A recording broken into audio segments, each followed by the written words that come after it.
Students, welcome to Sunil's tutorial. I'm Sunil Mirwani and today we'll be doing this chapter called as Human Repro. Today we're going to do female reproductive system. Now first of all, let's find out what are the various parts of female reproductive system. Female reproductive system. The female reproductive system of human consists of the following parts.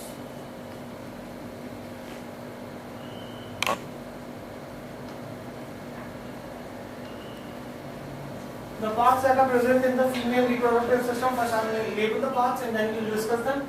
A pair of ovaries,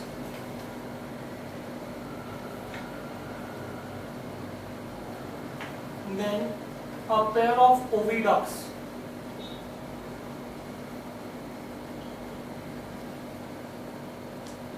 oviducts are also called as the fallopian tube.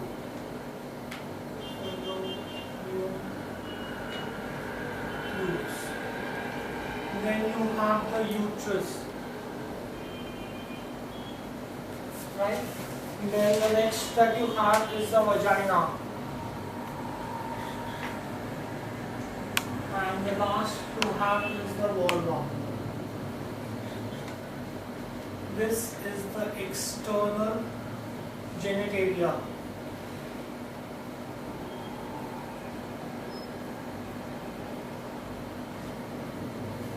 Besides this, you also have the vestibular glands. Vestibular glands.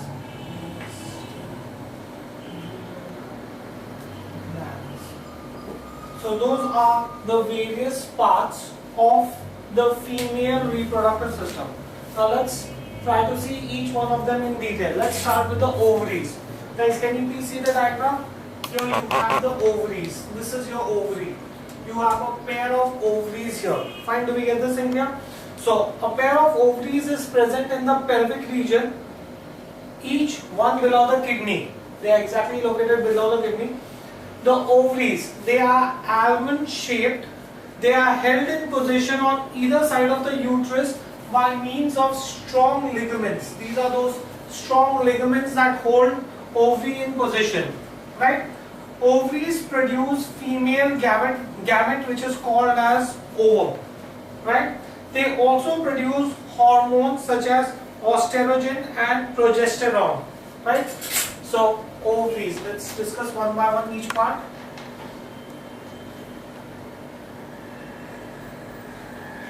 Ovaries, you have a pair of ovaries. A pair of ovaries are present in the pelvic region. A pair of ovaries are present in the pelvic region, each one below the kidney. Each one below the kidney.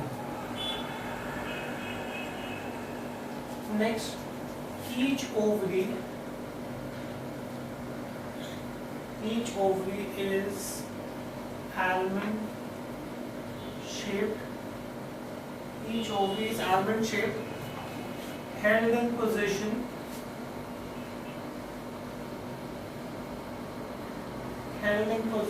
on either side of the uterus. On either sides of the uterus.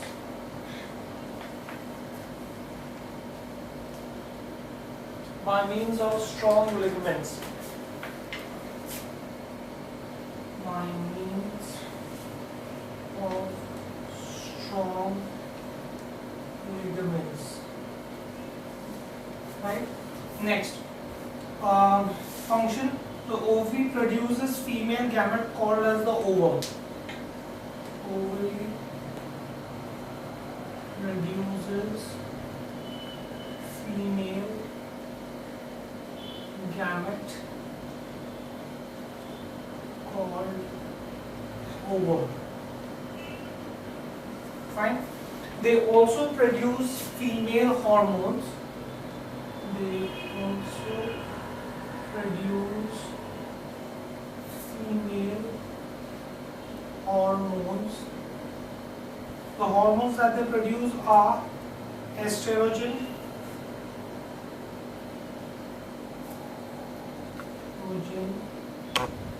and progesterone.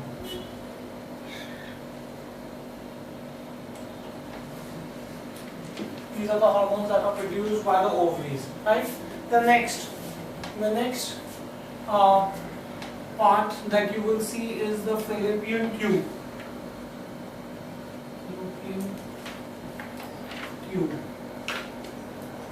Now the ovary has produced the ovum, right? What after that, right? The fallopian tubes, here you can see in the diagram, these are the fallopian tubes. They are like your extended arm. This is the body and this is like your extended arm, right? So the fallopian tubes or the oviducts are present on each side of the uterus.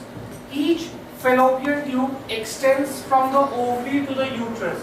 Here it extends from the ovary, here you have the ovary, and it extends from the ovary up till the uterus, fine? Now, it starts with an oviductal funnel with finger-like projections. Here you have those finger-like projections which are called as the fimbriae, right? The fallopian tube is lined with ciliated glandular epithelium which will have finger-like projections that will push the ovum towards the uterus, right? It opens into the fundus of the uterus from the either side. So you have here you have the ovary. Ovary is covered by these finger-like projection funnel-shaped tube which are called as the fallopian tubes. They are present on either side. They cover the ovary with finger-like projection which is called as the fimbriae. They are lined with ciliated glandular epithelium so that once the ovum goes into the fimbriae, it should be pushed into the fundus of the uterus, right? So the fibra of the fallopian tube collect the ovum from the ovary during ovulation. The ciliary epithelium helps to transport the ovum towards the uterus by ciliary action, hair-like projection pushing it towards the fundus, right? The glandular cells secrete mucus which lubricates the fallopian tube for easy passage and survival of the ovum. Here you have a lot of mucus that is secreted, right? Fertilization takes place in the fallopian tube, right? So that's the function of the fallopian tube. Let's start. Fallopian tube are present one on each side of uterus. One on each side of uterus. Right? Each fallopian tube extends from each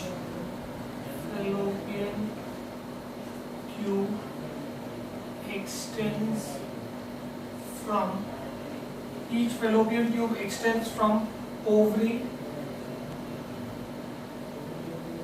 to the uterus.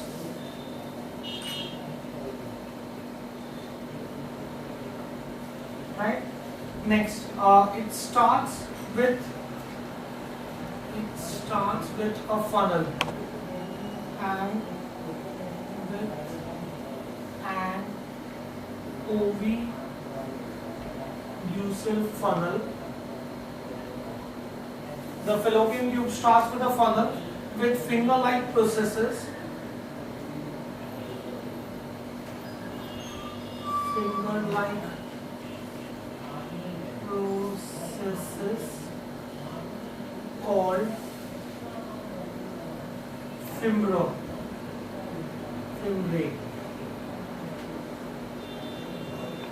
Right?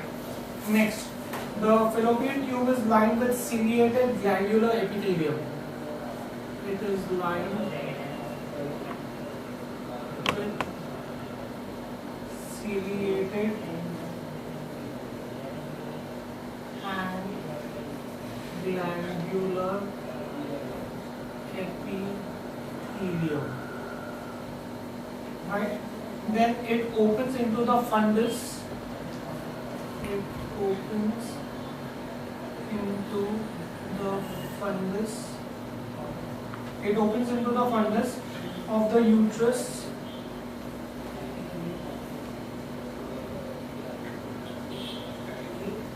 Uterus on the lateral sides.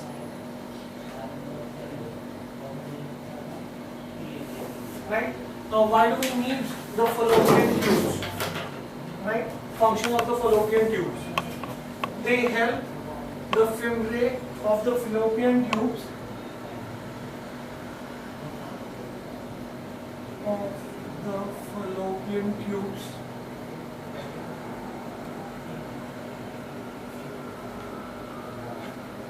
Fimbriae of the fallopian tubes collect the ovum from the ovary. Collect the ovum from the ovary. Collect the ovum from the ovary during ovulation.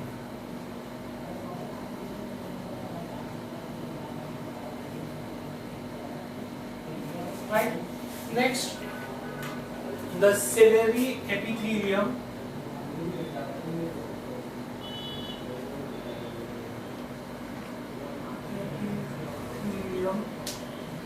Help to transport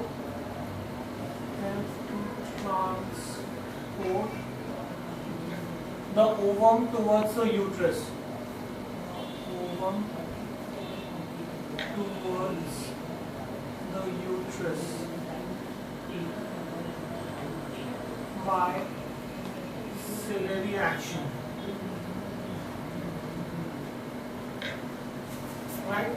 Next, the glandular cells secrete mucus which lubricates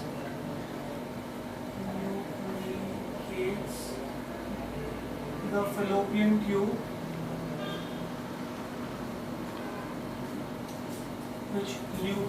fallopian tube, for easy passage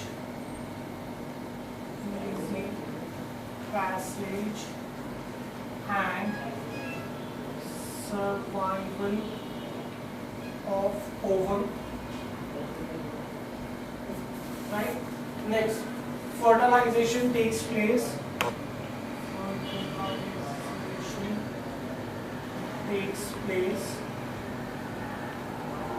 In the fallopian tube.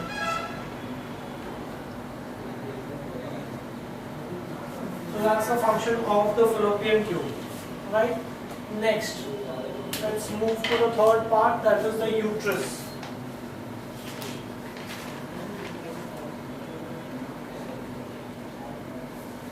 Right? Now, let's see the diagram, guys. So, this is your uterus, right? The uterus is pear-shaped, hollow, muscular sac which is present between the urinary bladder and the rectum. That's the exact position of uterus. It is thick-walled and muscular, right? It has a wider pelvis to accommodate uterus. Now, during pregnancy, you have enlarged uterus so as to accommodate shallow pelvic region, which will be somewhere down here, right? Now, the uterus in itself is made up of three parts. It is made up of the fundus, it is made up of the body, and it is made up of the cervix. Three parts of the uterus. Fine, do we get this in here? Now, the fallopian tube opens into the uterus. The walls of the uterus are made up of three layers. As we said that they have thick muscular walls. You have the outer, middle and the inner wall. It is made up of three layers. Then, why do we need the uterus? Uterus, it receives the blastocytes to implant into the endometrium. Endometrium is the innermost layer of the uterus. The three layers of uterus are perimetrium, myometrium and endometrium. Right? Those are the three layers of which the walls of the uterus are made up of. Right?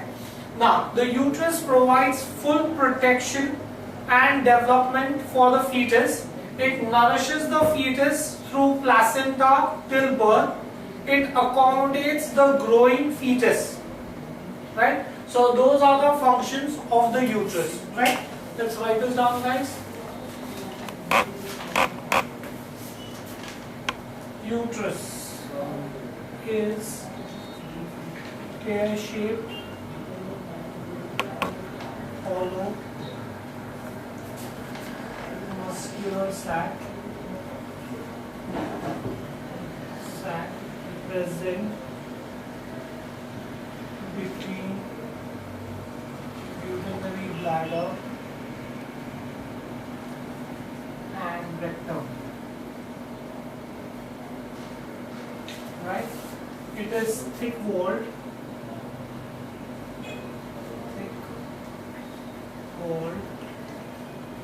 and muscular. Right? It has high expansion and contraction power, so therefore I can say that, and highly distensible sac.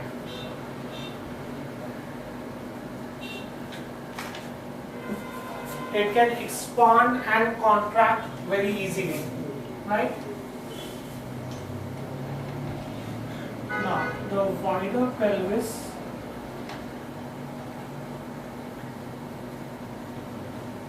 in females is to accommodate the uterus.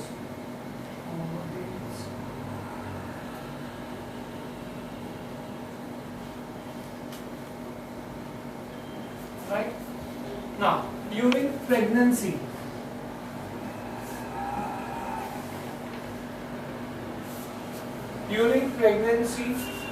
enlarged and distended uterus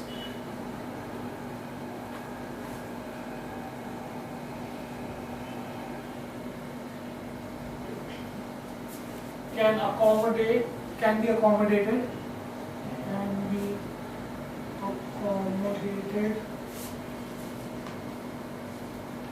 in a shallow pelvis.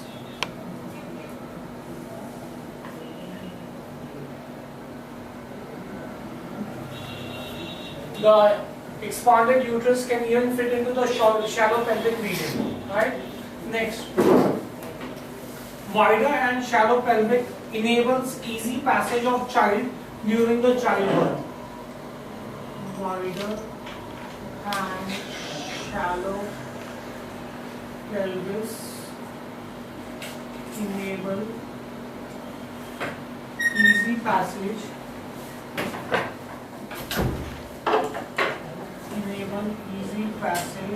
of child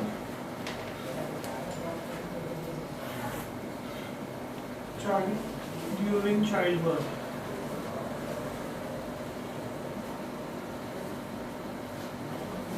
Right? Now, the uterus is made up of three parts. Consists of three parts. The three parts that it is made up of is the upper wider fundus,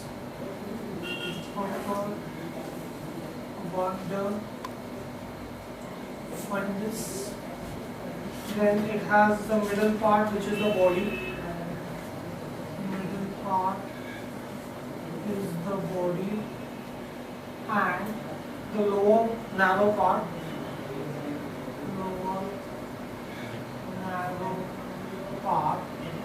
is the cervix. Those are the three parts that the uterus is made up of. Now, the walls of the uterus are made up of three layers. Walls of uterus consist of three layers.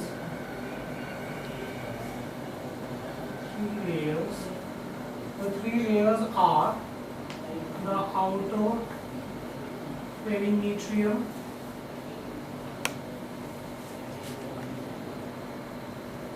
the middle myometrium,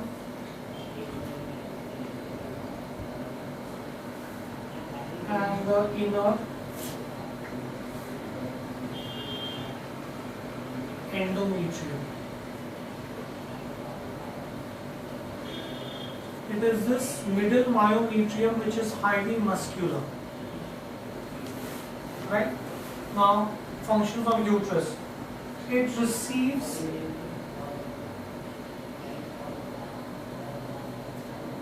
the blastocytes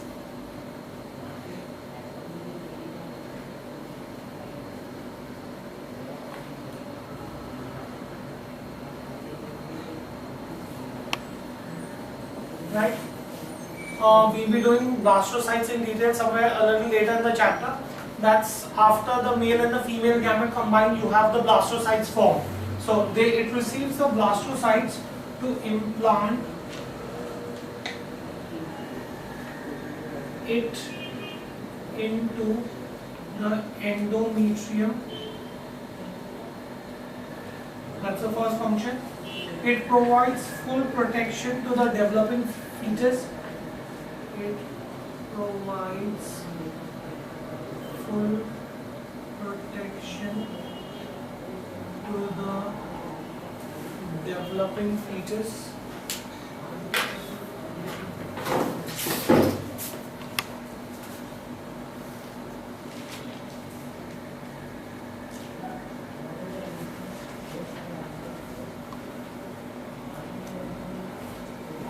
Right? Then it also nourishes the fetus through placenta till birth. Nourishes the fetus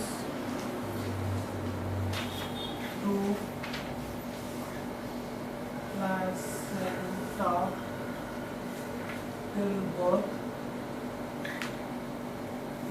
Right? And finally, it accommodates the growing fetus. It accommodates the growing fetus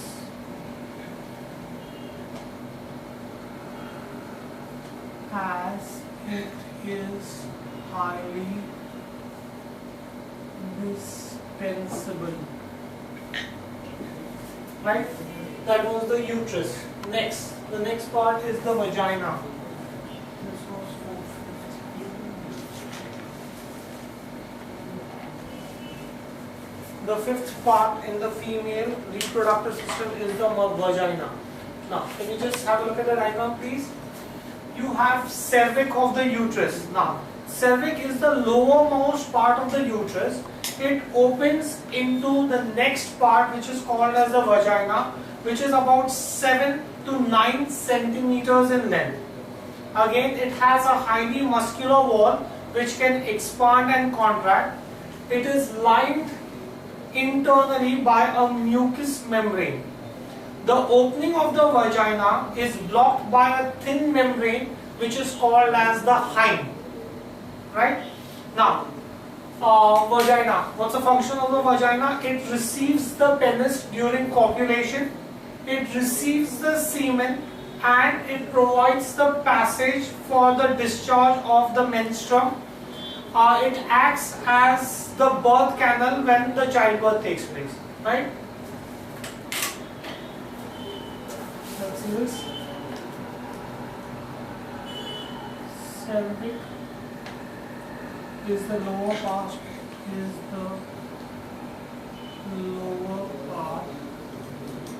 Of the uterus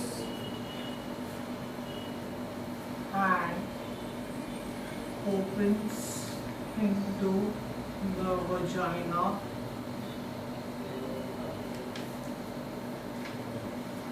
which is 7 to 9 centimeters in length. Right? It has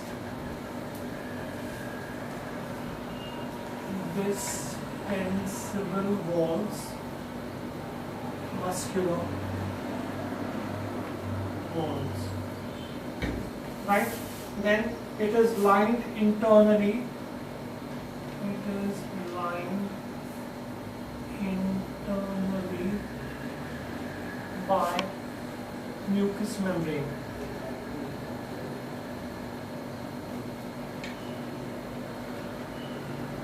Right? Then opening of the vagina is blocked by a thin membrane.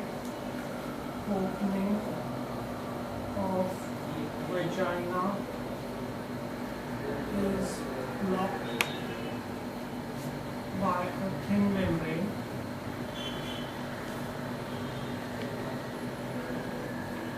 called hymen.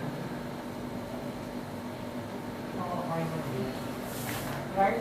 What does it do? It receives the penis during copulation. It receives the penis during copulation. Then it receives the semen. Receives the semen. Right? And is the passage for the discharge. And is the passage for the discharge of menstruum. Right? Then it acts as a birth canal. It acts as a birth canal through which the childbirth takes place. Through which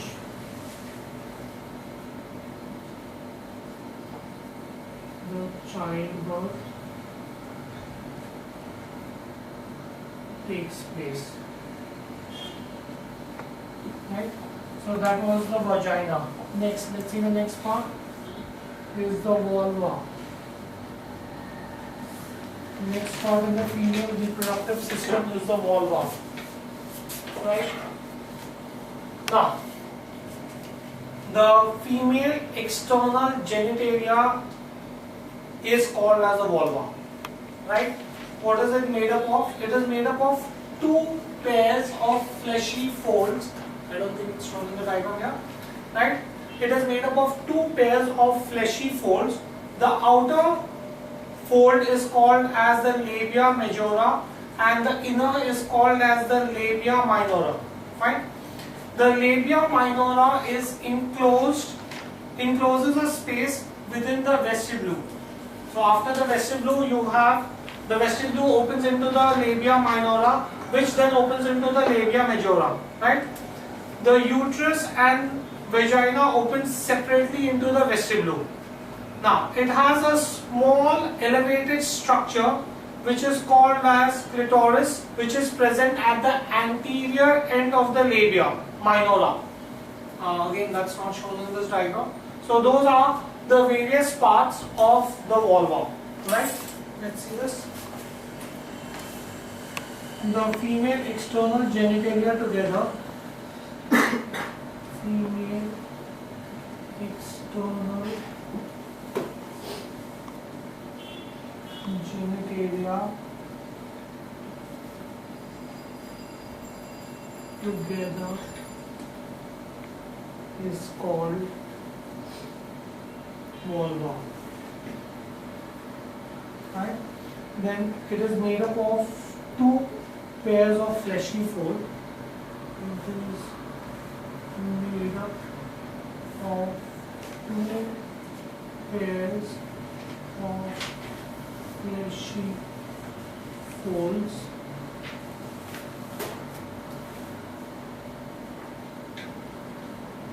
and then a pair of outer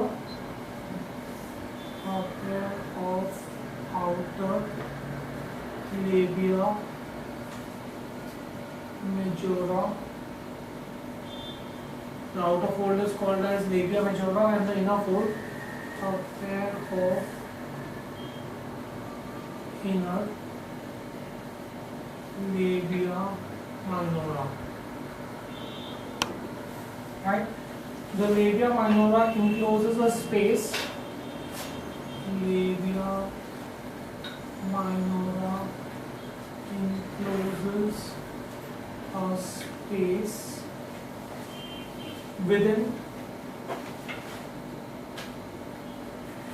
called vestibule.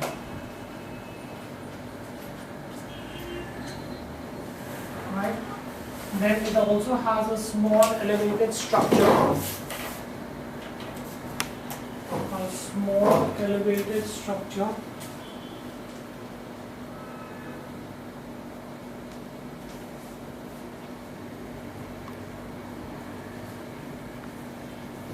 It has a small elevated structure called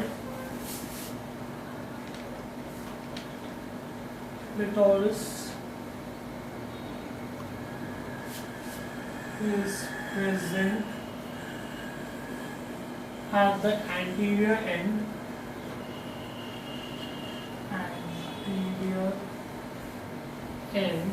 of labia minora.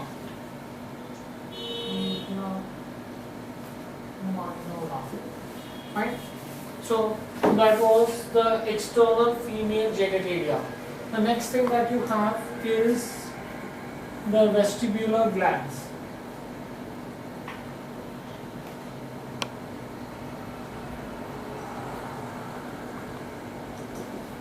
Right? Now, vestibular glands are situated on either side of the vaginal opening. Here they are. They are situated on either side of the vaginal opening into the vestibule. They secrete a mucus that keeps the vulva moist. The fluid lubricates the vestibule and the vagina during copulation. So those are the vestibular glands. They are also called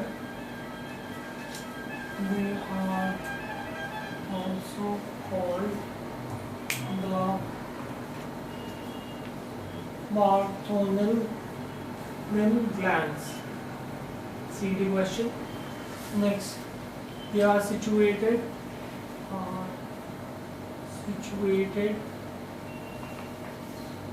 on either side of vaginal opening. Are situated on either side of vaginal opening into the vestibule.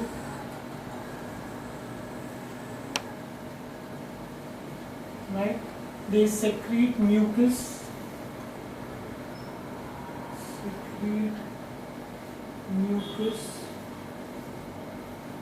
To keep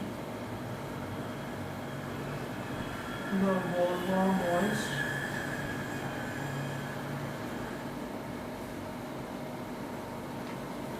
Right, and the fluid lubricates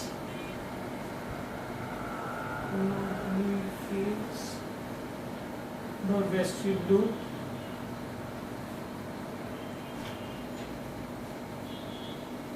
The fluid lubricates the vestibule and vagina during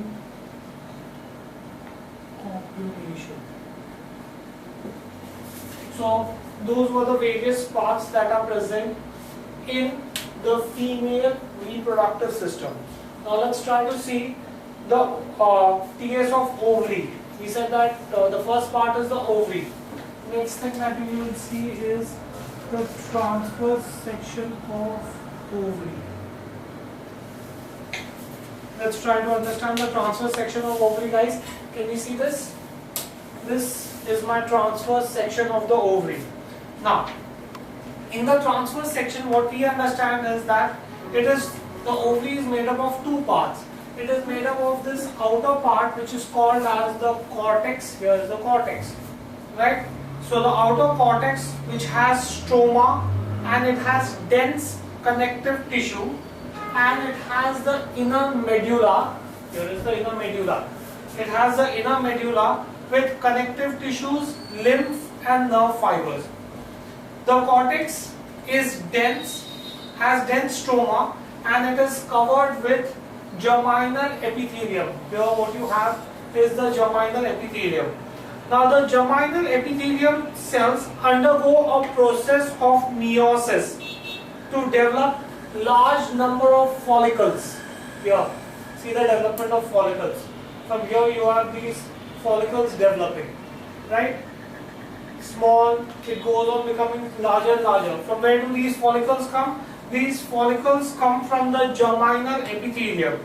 There are different stages in the development of the follicle in the cortex, such as the primary follicle. Here I can show you the primary follicle, then you have the secondary follicle, and then finally you have the Graafian follicle, right? So from these epithelial cells that are present here, some epithelial cells will go on to form the follicles. Now the central part of the ovary, as I already told you, is called as the medulla. Now what does the medulla do? The medulla is made up of connective tissues, lymph vessels, blood vessels, and nerve vessels. The matured Graafian follicle encloses the ovum. The ovum is present in this Graafian follicle. Okay. Now, after ovulation, the Graafian follicle changes into a yellowish body which is called as corpus luteum. So, corpus luteum is the after ovulation, what happens to the Graafian follicle, right? Then you also have some scar-like degenerated bodies which are called as, here you go. You have scar-like degenerated bodies which are called as the corpus albicans, right? They are present in the stroma. Right? Do we get this thing here? So do we understand the transverse section of the ovum? Let's write this down and then we can see in detail the Graafian follicle. Let's write the TS of ovary. TS of ovary shows two distinct parts. Shows two distinct parts.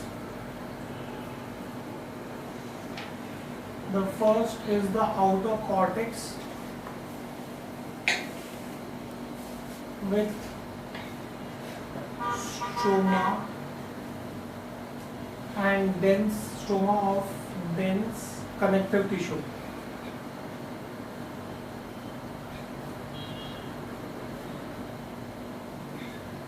That's my first part. The second is the inner medulla.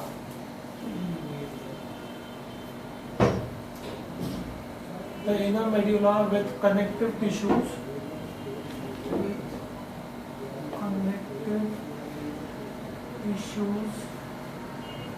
lymph and nerve fibers.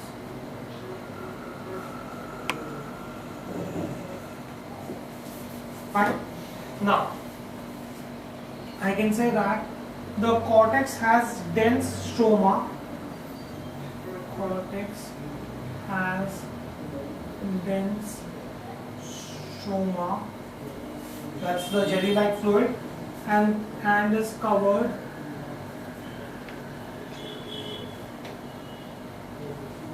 with germinal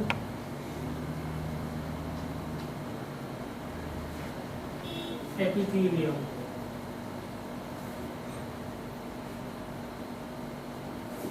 Right? Now the germinal epithelium cells undergo the process of meiosis. The germinal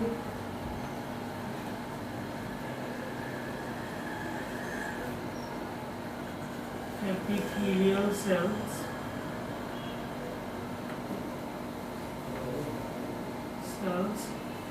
undergo the process of meiosis.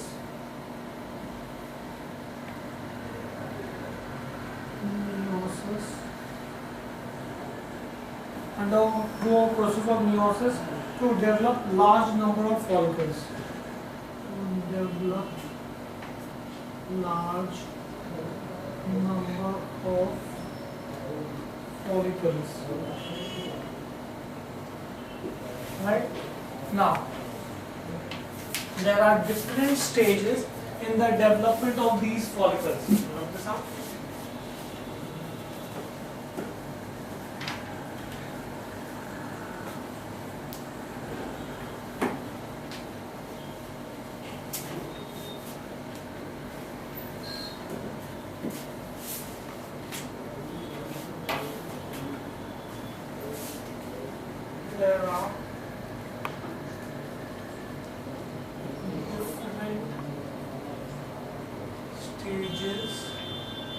There are different stages of development of follicles.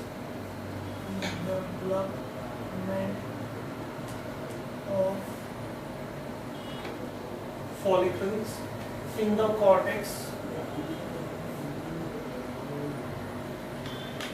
such as primary and secondary follicles.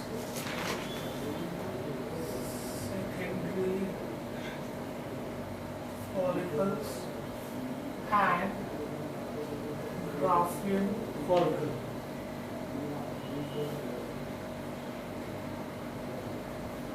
Right? Now, the central part of the ovary is the medulla. Central part of the ovary is medulla. Now the medulla is made up of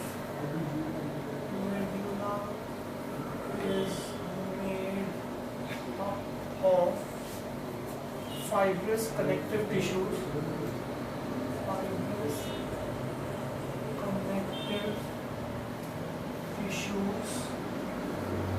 lymph vessel,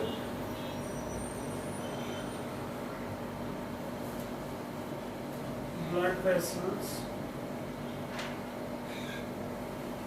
and nerves. Right, now remember this because you need this somewhere later in the chapter that the medulla has all this. Right? Next, mature Graafian follicle encloses the ovum. So ovum is present inside the Graafian follicle. After ovulation,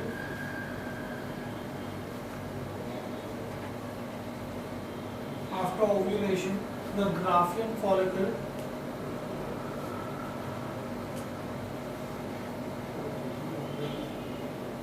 changes. The Graafian follicle changes into a yellowish body.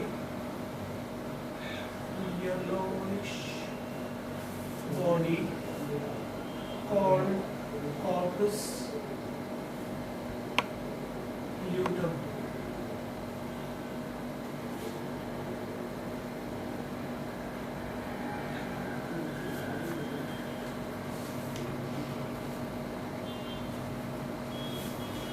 Fine. Then you also have some scar like degenerated bodies.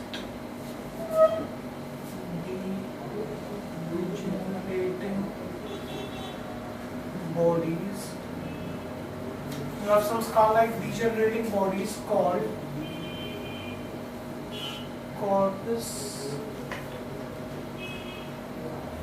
albicans present in stroma.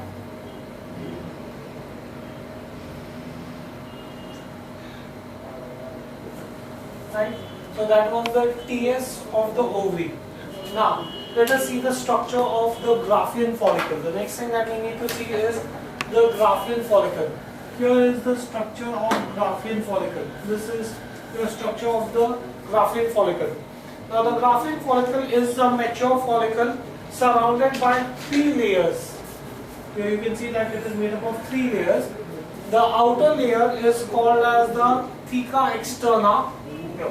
There is the theca externa. Then you have the inner is called as the membrana granulosa. right? And the middle is theca interna. So you have theca externa is the outermost layer, middle layer is theca interna, and the inner layer is called as the membrana granulosa. Right? Now the developing egg, what do you mean by the developing egg? The ovum is here. Here is the ovum, is eccentric within the Graafian follicle. That means it is exactly in the center, and then you have circular cells that are surrounding it. So it is eccentric within the Graafian follicle, situated on a heap of cells which is called as the discus proligerus. Right? The ovum is surrounded by inner. I don't think it's shown this here. The ovum is surrounded by an inner membrane, middle membrane, and an outer membrane. Right? The outer membrane here, we've shown you the outer membrane here, which is called as the corona radiata. That is the outer membrane, and I don't think here you have the inner and the middle membrane shown. Okay. The cavity of the Graafian follicle, here is the cavity of the Graafian follicle. The cavity of the Graafian follicle is called as antrum, which is filled with a fluid. This is the antrum which is filled with a fluid which is called as liquor follici. Right? It is the Graafian follicle that secretes maximum amount of osterogen. Right? So let's write about the Graafian follicle.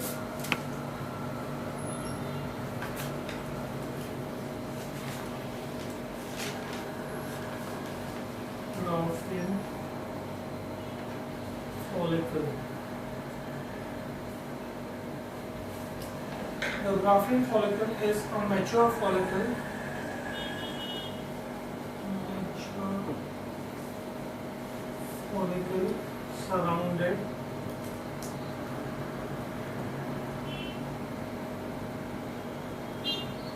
Surrounded by 3 layers of cell.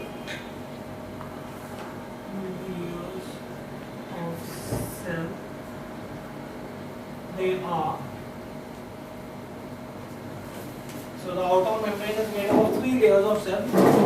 One is the outer theca externa, then you have the middle theca interna,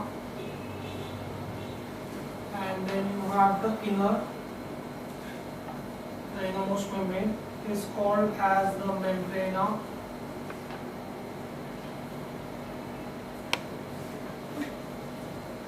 granulosa. Right? So those are the 3 layers that the Graafian follicle is made up of. Right?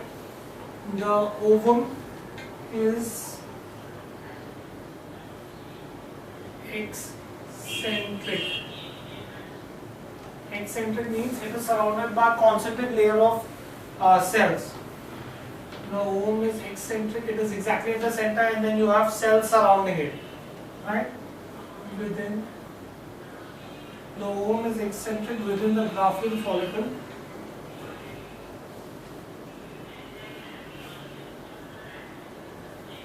Within the Graafian follicle, situated on a heap of cells.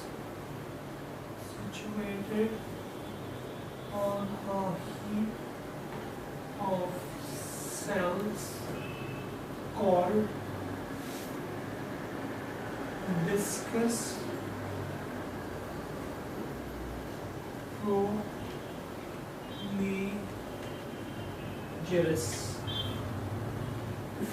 Discus proligerus. Right? Now, the ovum is surrounded by 3 layers again. So I can say the ovum is surrounded by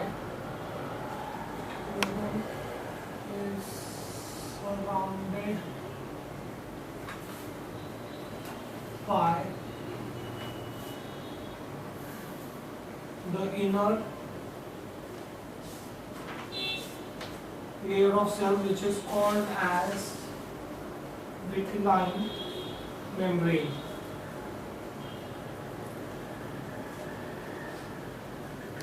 then the next layer is the middle zona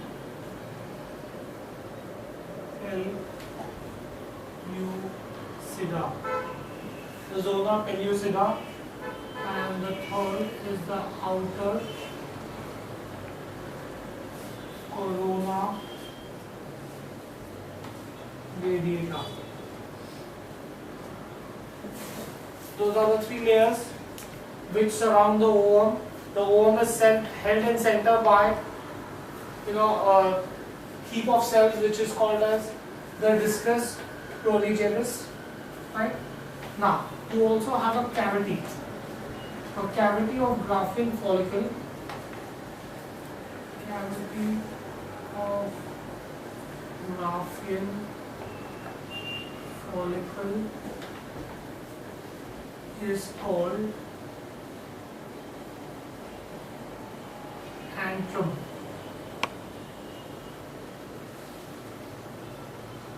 Which is filled with a fluid,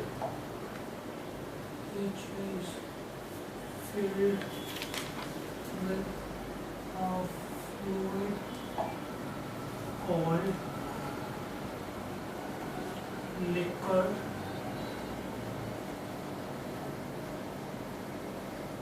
folliculi. That's the fluid that is present in antrum, and it is the Graafian follicle.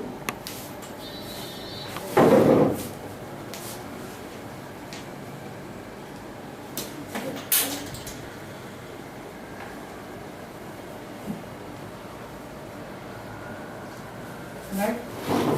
It is the Graafian follicle that produces maximum amount of Graafian follicle secretes maximum amount of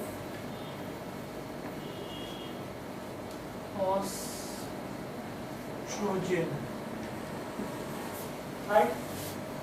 Next part that you have is the corpus luteum.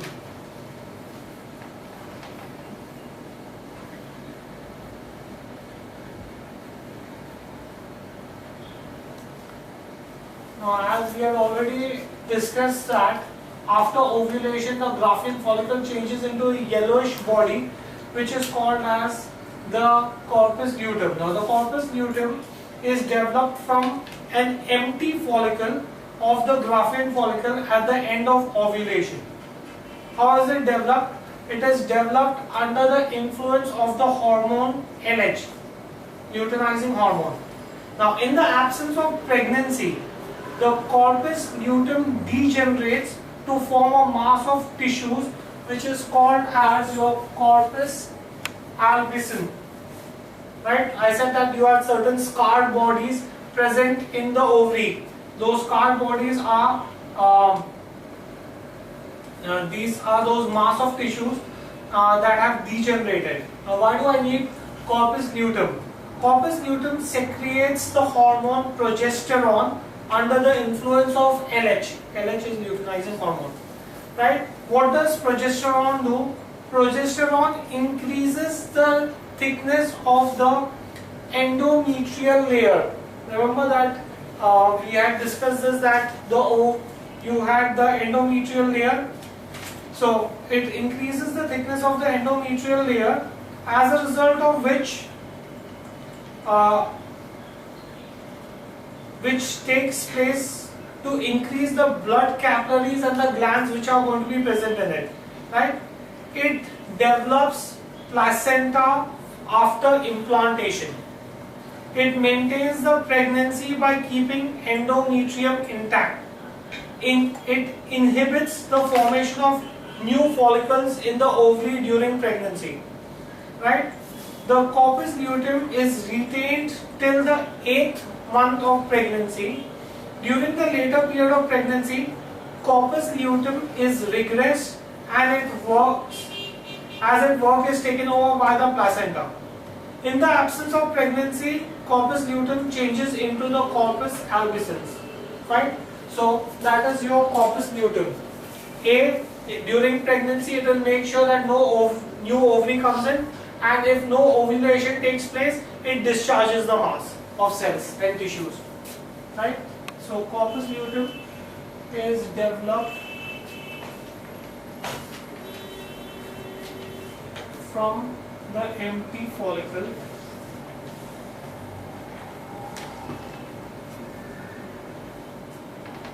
follicles of the Graafian follicle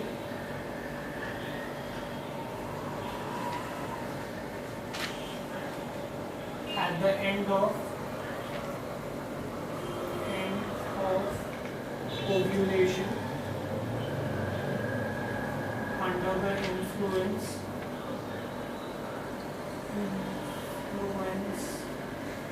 of luteinizing hormone LH. Right? Now suppose if there is no pregnancy, in absence of pregnancy,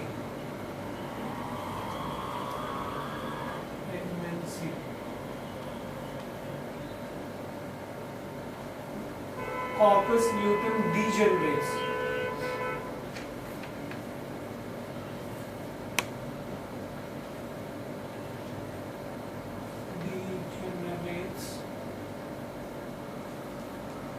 To form a mass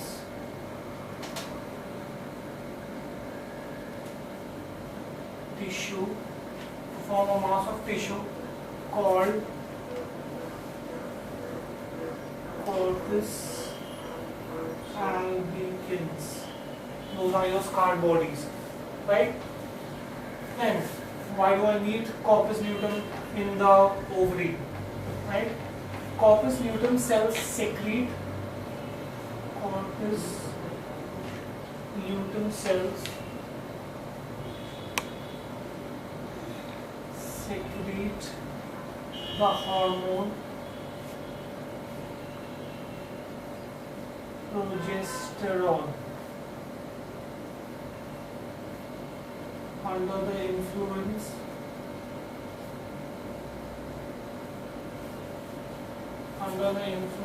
of luteinizing hormone. Right? What does progesterone do? Progesterone increases the thickness. Progesterone increases the thickness of endometrial layer. Right? If you remember your endometrial layer, I explained this to you that that's the innermost layer of the uterus. Right? It increases the thickness of the innermost layer of the uterus. Right? That is proliferation of endometrium. Increase in the thickness of endometrium layer is called as the proliferation of the endometrium. Takes place. Now why do I need a thicker inner layer of the ovary? To increase blood capillaries.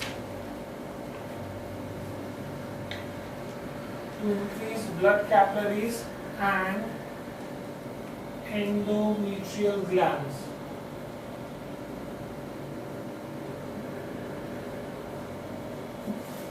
So that the uterus is ready to receive the female and the male gamete. Okay. Next, what does it do? The corpus luteum develops into the maternal placenta. Corpus luteum develops into maternal placenta after implantation. Once the ovum comes into the fundus, it makes sure that it nourishes it. Okay. It maintains pregnancy. Corpus luteum also maintains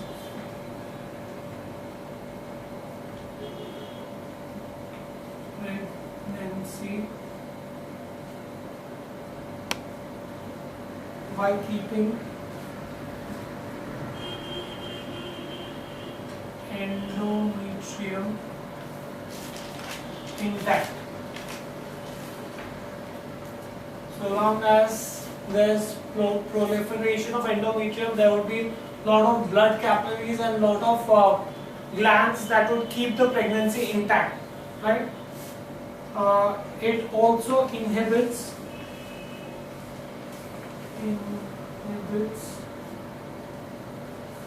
the formation of new follicles,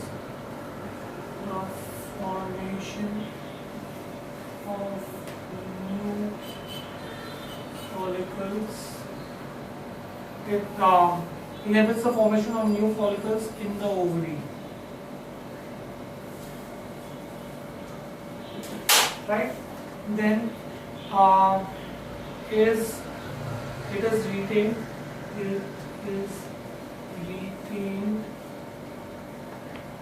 till 8th month of pregnancy.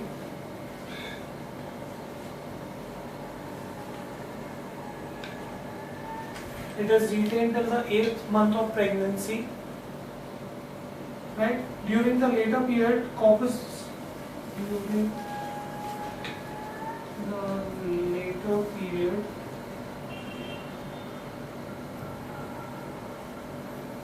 of pregnancy, corpus luteum gets regressed. Corpus luteum gets regressed, smaller and smaller in size. As its work is done, its work is taken over by placenta. Taken over by placenta. Right? So then, after the 8th month, it is the placenta that will nourish the fetus. Suppose if there is no pregnancy taking place, in absence of pregnancy,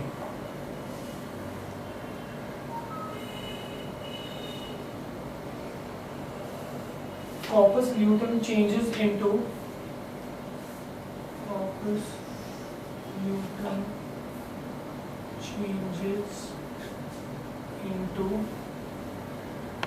corpus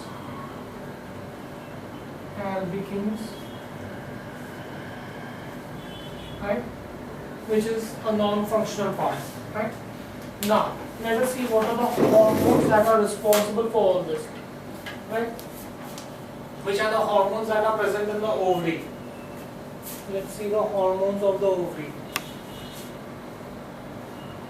Hormones of ovary. Which are the hormones that are present in the ovary? Right? There are two hormones that are present in the ovary. One is called as the estrogen, and the second is the progesterone. Right? Now, what do these hormones do inside the ovary? First, estrogen.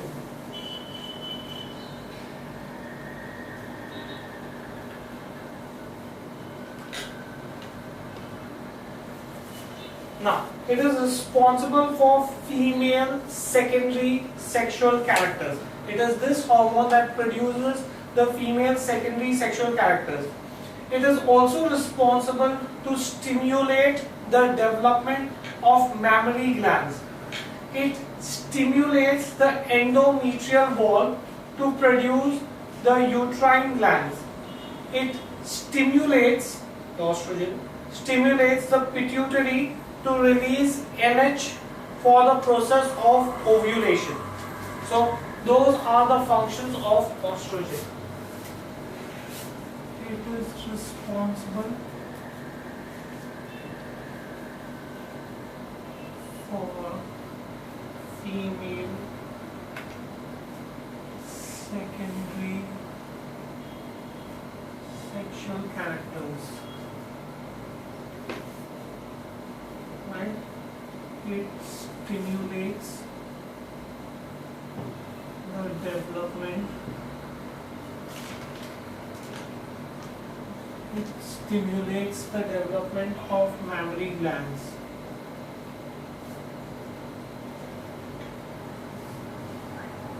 And then it stimulates endometrial walls to produce uterine glands.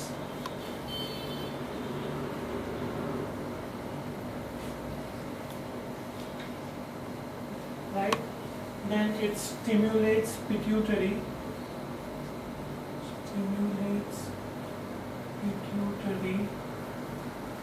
To release LH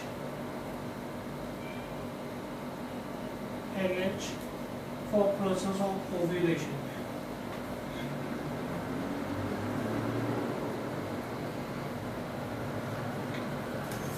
Right? That is the estrogen. Right? The next hormone that is present inside the ovary is the progesterone.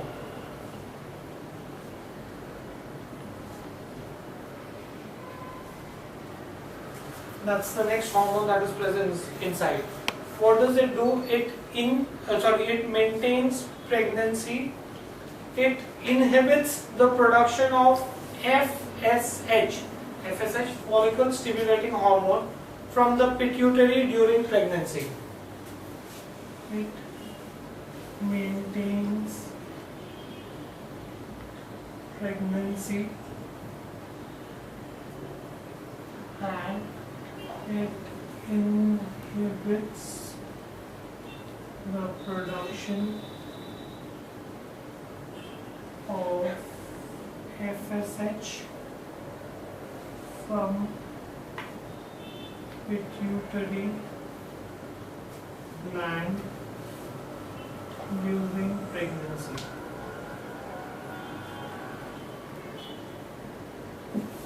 Right, so those were the hormones that were present in the ovary. Okay, we will stop this here for the day. Thank you very much.